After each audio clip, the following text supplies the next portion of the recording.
Okay, so for this circuit, we have to find Vt when t is greater than 0 for the following circuit. And we assume that the switch has been open for a long time and it's closed when t is 0. And then we have to calculate for Vt when t is 0.5. Okay, so for this circuit, we see that there's always going to be a source involved. So since there's always going to be a source involved, we will have to use this very scary looking formula.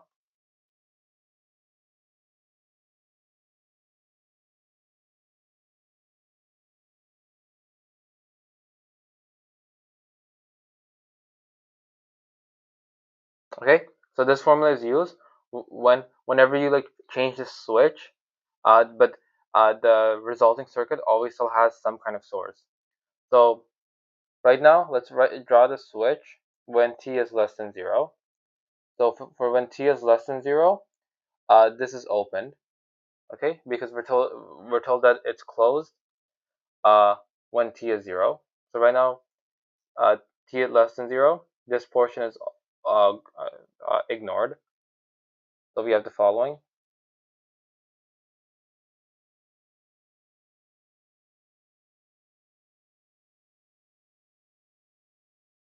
Okay, so we have this 2 ohm resistor and this 10 volt source.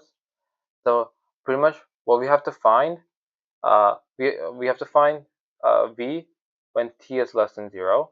Okay, now since we assume that the circuit looks like this for a long time, to find the current passing through this capacitor, it's equal to the capacitance times the change in voltage over the change in time.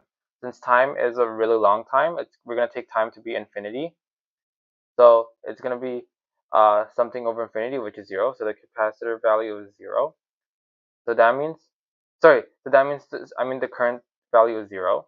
So that means we can replace this with an open wire. But even though the current is 0, the voltage at the capacitor is still a value. And since the current here is 0, the current everywhere else throughout the circuit is also 0. So that means we can ignore this resistor. And we see our voltage will be equal to 10 volts here. Okay, so V of t less than 0 will be equal to 10 volts. All right, now let me get rid of all of this. Now when we flip the switch on, at t equals 0, what happens to the voltage at this capacitor? Well, we know the voltage at this capacitor when t was less than 0 was 10 volts. So the second t equals 0, it's still, the voltage isn't going to change instantaneously. So when V is 0, it's still going to be 10 volts. Okay? Now, we're going to make this assumption that when t is greater than 0, the circuit looks like this for a very long time. So something like this.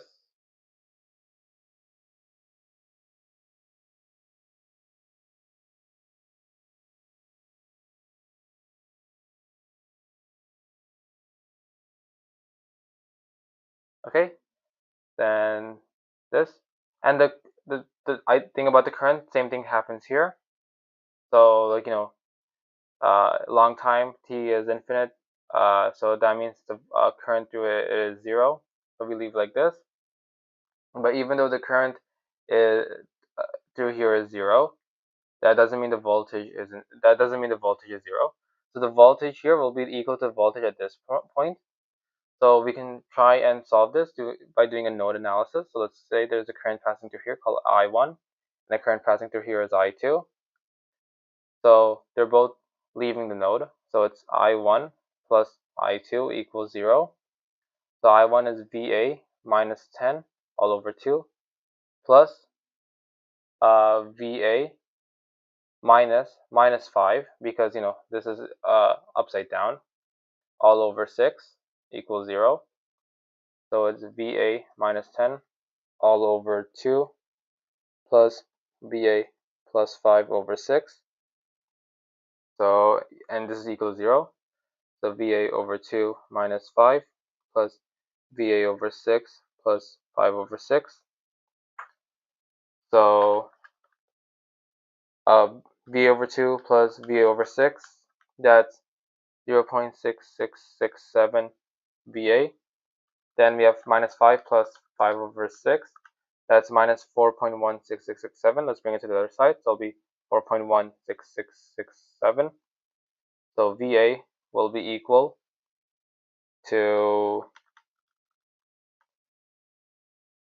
6.25 volts. Okay? So for when V is for when T is infinity, it's going to be 6.25 volts. Now, the last thing we need is our time constant. So let me erase all of this. So since we're trying to find the formula for when Vt, oh wait, whoops. Since we're trying to find the formula for when Vt is greater than, since we're trying to find the formula for Vt when T is greater than 0, we have to follow this circuit, as this circuit represents the circuit when T is greater than 0.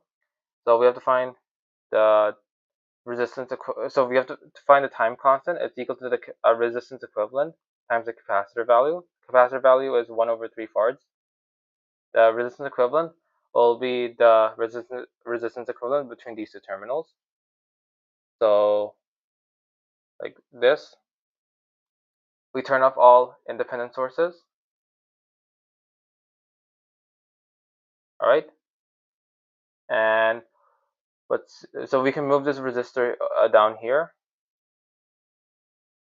and this resistor was 6 ohms, and then we have this 2 ohm resistor here. We can move it down here, and we see the 2 ohm resistor and the 6 ohm resistor are in parallel, as they share the same as they both share the same node. So it'll be 1 over 2 plus 1 over 6 to the power of minus 1.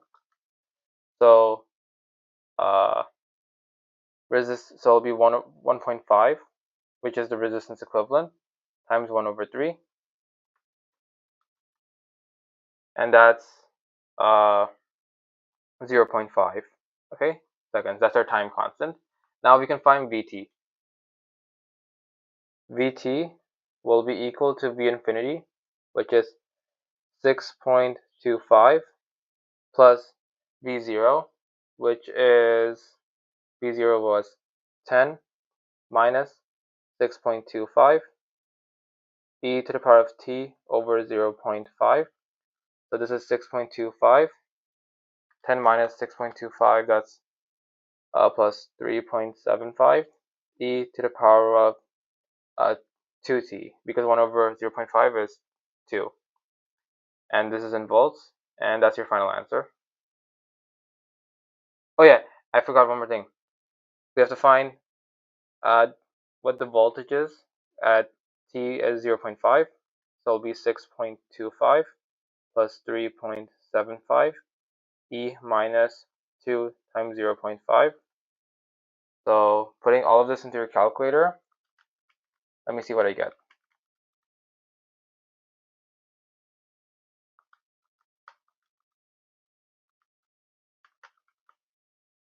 I get 7.63 volts. And so that's my final answer for the last part.